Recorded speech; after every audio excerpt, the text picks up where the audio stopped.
Yamakateerera kudai so ndiyo nyaya version yacho patinokupakurai nhau nezvinhu zvakasiyana-siyana zvinenge zvichiitika munyika yekwenyu. Nhasi tauya tine nyaya yezvinhu zvataona zvatasangana nazvo zviri kutaurika pano pari kunzi zvoni vanhu vavharisa parliament kutotiza nyaya yeimpeachment iya yoramba ichikora moto ichienderera kumberi. Tisataenda kure tagedzai tingoyeuchidzana kuti tangai nekulaika ino nyaya yamuri kutonzwa iko zvino kuitira kuti tikwanise kuramba tichikupai dzimwe dzese dzinonga dzichiitika.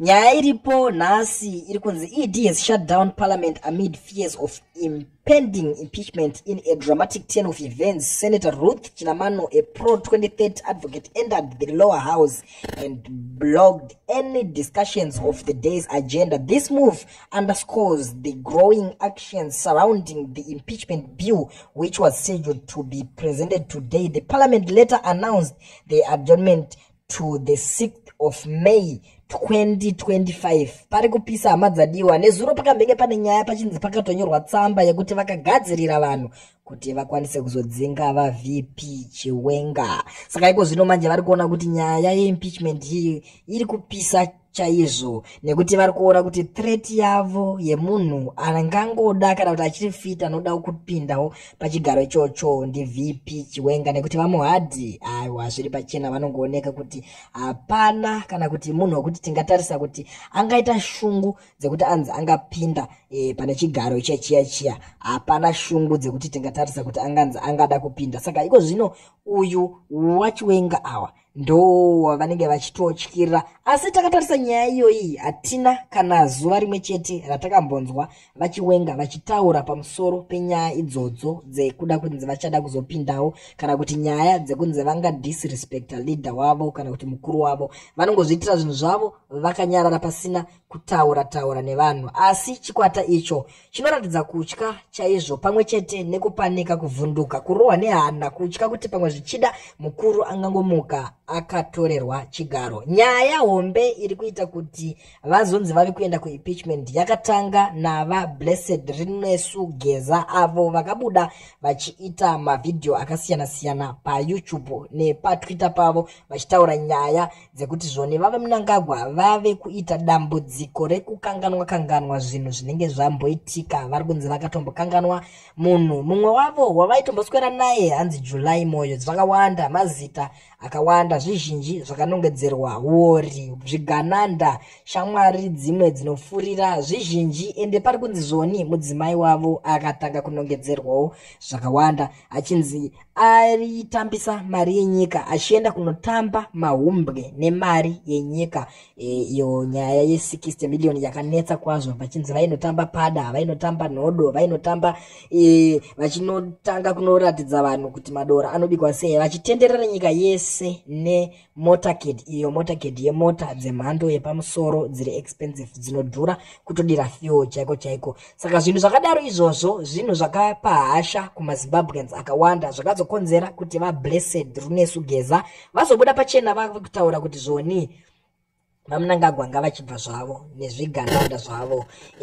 Nyaya yavaRinesu Geza haina kutanga nhasi. vaRinesu Geza vanombonzi vakanga vambori member of parliament webato iroro reZANU-PF, asi semhuri yeZimbabwe tinovaziva vari murwi wehondo yerusununguko. Apa bato rinotonga iro reZANU-PF richitonga nechisimba chekuti zvoni isusu tiri kutonga nyika ino nekuti takaenda kuhondo. Saka pakurwa hondo ipapo ndipo pave kukonzeresa kuti zvoni vakazoona kuti vaGeza munhu akatorwa hondo kutodarika vaMnangagwa nerimwe timu rese nevamwe vese vari kuita dzungu vechidiki, ana Daniel Garwe vese vechidiki, ana Niki Mangwana vavo vanongouyawo vachingotora mari yenyika vachingongwavha muZimbabwe. Zimbabwe vanotoiona kunge sango rekungwavhira mari.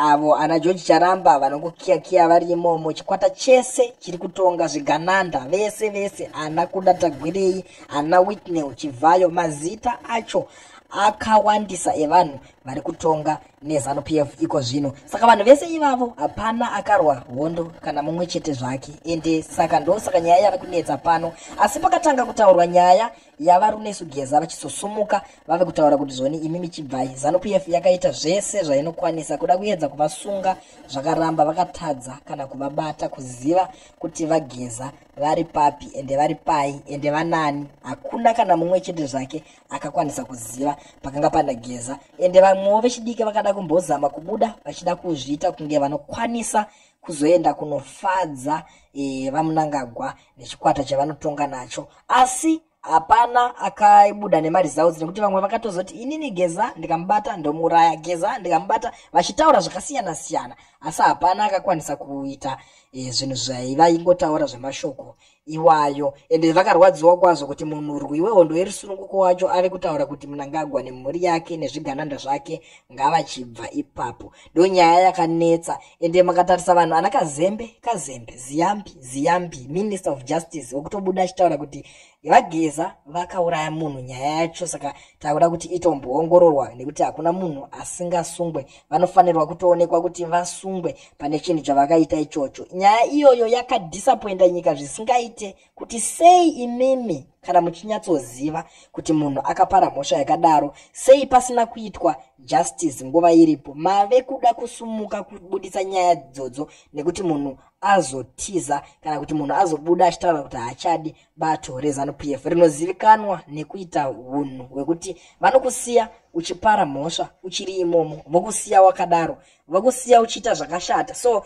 iko zvino zvakabudisa mupikicha wekuti munhu wese ari imomo ane nyaya yake yekuti musi waanosiya kuti handichada kushanda nebato iroro anobva angobatwa. Saka nyaya dzese idzodzo dziri kushungurudza, nyaya dzese idzodzo ndo dziri kunetsa, inopanika ZANU PF ndo mashandiro ayo. Ana Mike Chimombe vakabuda vachibudisa maaudios vachitaura kuti zvakasiyana siyana pamusoro pedhiri rekunze rekuzeki, asi dhiri iroro rakazongonzi nyaya idzodzo ndedzekunyeba. Vakaramba mavoice audios aiuyo aWicknell Chivayo kana kuti Wicknell munodani Chivayo iyeye. Saka paakarambwa maaudios iwayo, chokwadi chakazobuda zvakufumurwa mugore rino nguva yatomboenda. Asi ana Mike Chimombe vakatambira Christmas vari mukati mona nhasi Mike Chimombe neumwe wake vangorimo mukati vanombozama kuda kunoapply kuti vaone mabail, asi hakuna chisvinu kana kuti hakuna chinobatika chiri kuitika pamusoro penyaya yana Mike Chimombe iyoyo. Iko zvino ndo patiri senyika, ende zviri kuvhiringidza atizive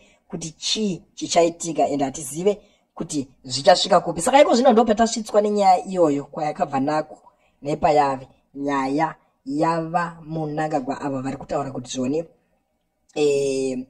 vari kutaurwa kunzi zvoni ibvai pachigaro ipapo. Makura zvakawanda zviri kutaurwa, maakukanganwa, muri kusiya hore huchiitika, muri kutadza kungogadzirisa nyaya diki diki idzodzi dziri kungoyotika, zvizhinji zviri kutaurika. Saka vakunzi chibvai pachigaro ipapo.